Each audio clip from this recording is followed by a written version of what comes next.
Mapalad ang mga taong tumatanggap ng pangaral. Silang sa iyo'y tumatanggap sa turo ng kautusan. Mga awit kapitulo 74, versikulo 12. Ako po si Leona, kasalukuyang naninirahan dito po sa probinsya ng Bulacan. Kung papaano po ako hinango ng ating Panginoong Hesus sa lusak ng kasalanan, ang siya ko pong ibabahagi rito po sa Tanikalang Lagon. Ganito po iyon.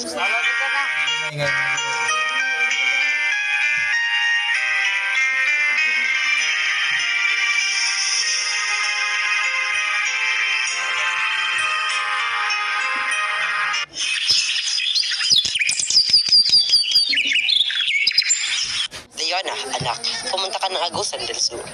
Pupunta po ako ng Agusan? Bakit? May problema po ba Papang ang rubber production natin doon? Oo, anak. May mga paparating pang punla ng rubbers sa Sabado. Dapat may titingin doon.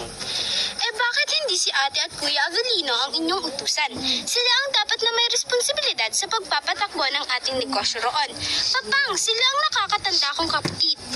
Sa iyo ko na nga pinapamahala ang lupa ng Agusan. Bantayan mo ang mga tauhan natin doon.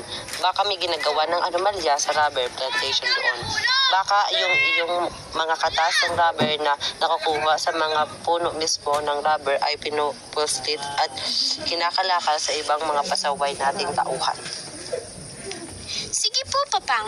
Kailan po ba ako luluwas patungong Agusan? Sa lalong madaling panahon, anak.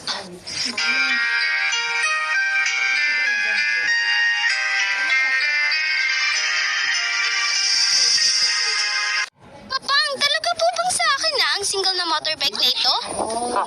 Oo, anak. Di ba hiningi mo yan sa akin? Kaya't ibinili kita. Ingat na lang sa pagmumotor. Opo, Papang. Salamat po, Papang.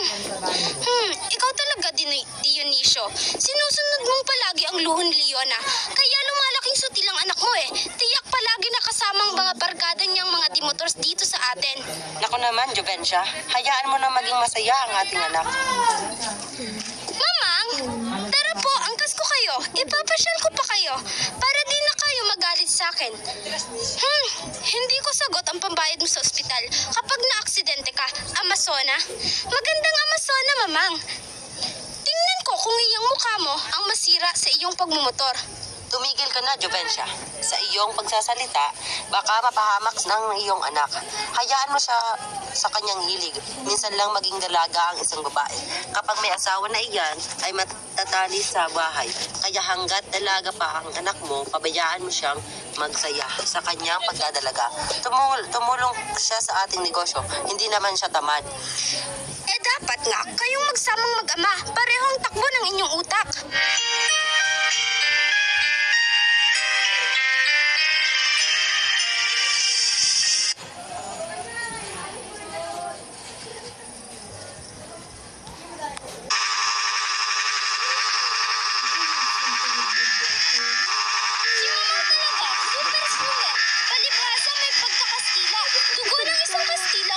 Sa kanya at hindi ang dugong Pilipino, kaya mata pobre, masungit at pasaway rin. Salamat na lang at hindi ako nagmana sa kanya. Sarap talagang i-drive ang bagong motor na ito. Leona, basbasan natin at maputulin ang kasamahan natin. Tayo na lang ang naiiwan sa pagpatakbo ng motor. Sayang motor mo, bago pa naman. Gusto na lang pasiklaban ko sila sa pagmumotor. Ito todo ko na tong silyadong...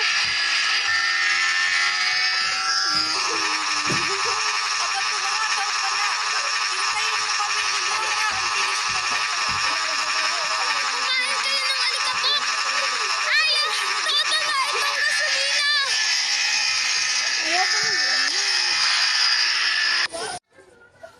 Leona!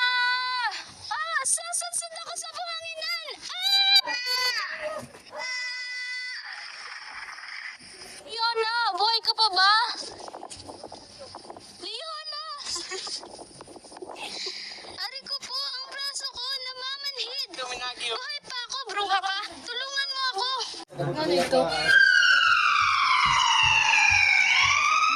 Ayun na nga ang sinasabi ko. Sobrang tigas kasi ng ulo mo. Babae ka. Kaya yan.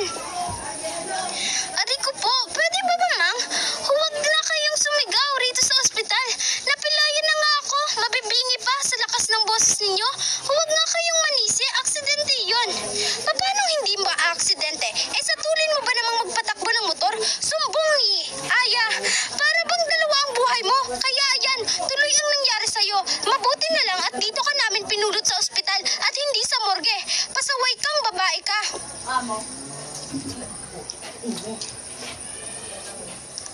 Ano ka ba naman, Jovensya? Tigilan mo na. O ayan ka na naman. Magsama nga talaga kayong dalawang mag-ama. Parehas matigas ang ulo.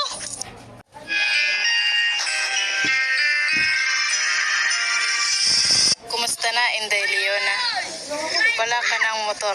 Bale pa ang iyong paa at pasa ang mukha. Isa ka pa, Kuya Avelino. Imbis na kahabagan mo ako, inaalas ka mo pa ako.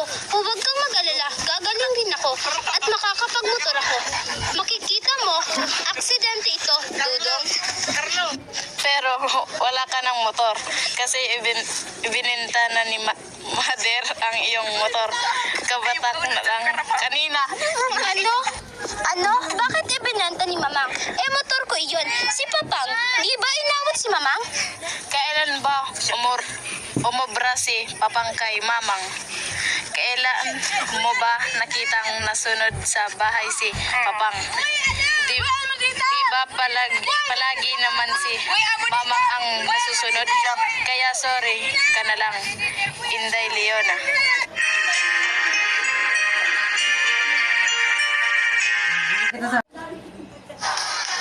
Sa wakas, nandito na ako sa Maynila.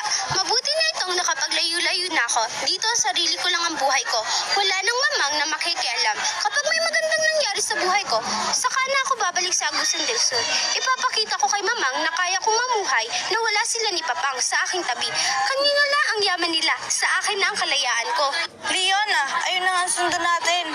Si Manong Rodney ay nasa jeep, kumakaway sa atin.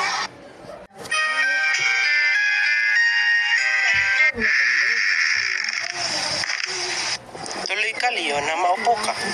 Mr. Tan, bakit po ninyo ako pinatawag? May nagawa po ba akong mali sa trabaho ko? Pagpasensyahan na po ninyo ako. Bigyan po ninyo ako ng isa pang pagkakataon. No. Wala akong nakikitang problema sa iyong pagtatrabaho sa aking kumpanya. Mabilis ka nga matuto at masipag ka.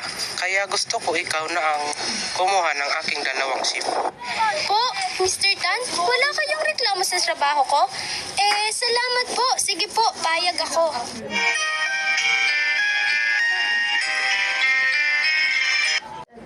Ang sibag mo namang magtrabaho, kapitbahay. Parang may pinapakain kang isang batalyon. Bakit ka nakikialam? Anong paki mo sa akin? Naku, sorry, miss. Napend ata kita, wala lang iyon. Natutuwa lang ako dahil ang sipag-sipag mo. Pwes, hindi ako natutuwa sa pangingialam mo. Ganyan ba kayo rito sa Manila? Ang buhay ng may buhay ang pinakikialam ninyo. Kasi sa pananggalingan kong rugal, ang mga tao doon hindi chismoso na gaya mo. At kung ikaw ay may planong manligaw sa akin, ngayon pa lang busted ka na, chismoso. Ikaw talaga, Leona. Hanggang dito sa Maynila, dala mo pa rin ang pagkasutil mo. Kawawa naman na itong tao, ipinahiya mo. Di bali sana kung walang nakaririnig, nandoon pa naman ang guard. Tumigil ka nga riyan, Aya. Ano bang pinakain sa iyo ng pakialam meron ngayon at kaya bait-bait mo sa kanya? Huwag mong sabihin may pagtingin ka sa lokong yon. Wala. Kung may gusto man ako sa kanya, di naman ako papansinin noon. Ikaw ang gusto noon. Nagpapalakad nga siya sa akin. Mabait naman yung tao at binata. Bagay kayo, dalaga ka naman. Alam mo, kakailanganin mo ang pagmamahal ni Zosimo dahil nag-iisa ka lang dito sa Maynila.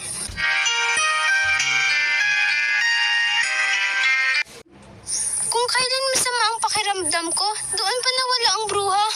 Nahihilo ako. Ops, Leona, anong nangyari sa iyo? Tulong guard, di ko kaya, tutumba kami. Salamat sa tulong mo at nasalo mo ako, Sosimo. Hindi ka nagalit sa akin, Leona. Mabuti at nandoon ako kasunod mo. Kung nagkataon sa lupa ka babagsak, alam mo bang inadya talaga ito ng tadhana na sa mga bisig ko ikaw bumagsak.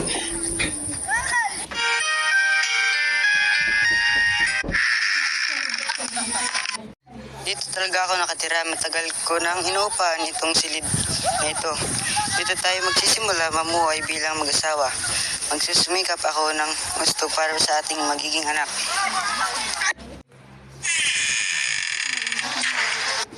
Sosimo, hindi naman ako naghahangad ng maluhong buhay. Sapat na sa akin ang mahalin mo ko. Kung mayroon pang higit sa pagmamahal, ibibigay ko sa iyo, Leona. Pinakamamahal kita.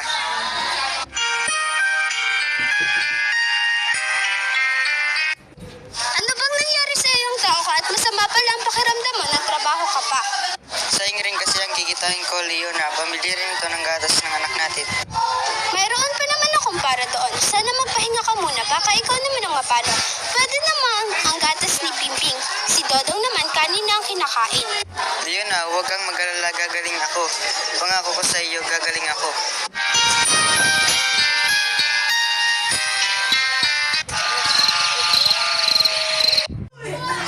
Sosimo, akala ko matatagalan pa ang ating pagsisama. Sabi mo sa akin gusto mo pang makita ang mga apo mo kay Dodong at gusto mo pang makita na ikinakasal si Bimbing. Pero bakit iniwan mo kami? Paano na kami ng mga bata ngayong wala ka na, Sosimo?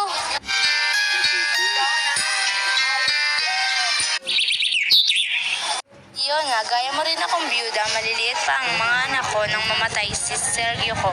Pero nakayanan ko itong lahat dahil sa Diyos. Siya ang nagbigay sa akin ng pag-asang buhay na buhay kung kaya't napagtagumpayan ko ang lahat ng pagsubok sa akin buhay. Nana Rosa, totoo po bang may Diyos na buhay? Meron, Leona, subukan mong dumalo sa gawain sa linggo. Mapapatunayan mong ang Diyos na aking sinamba ay buhay na buhay, magtiwala ka lamang sa Kanya.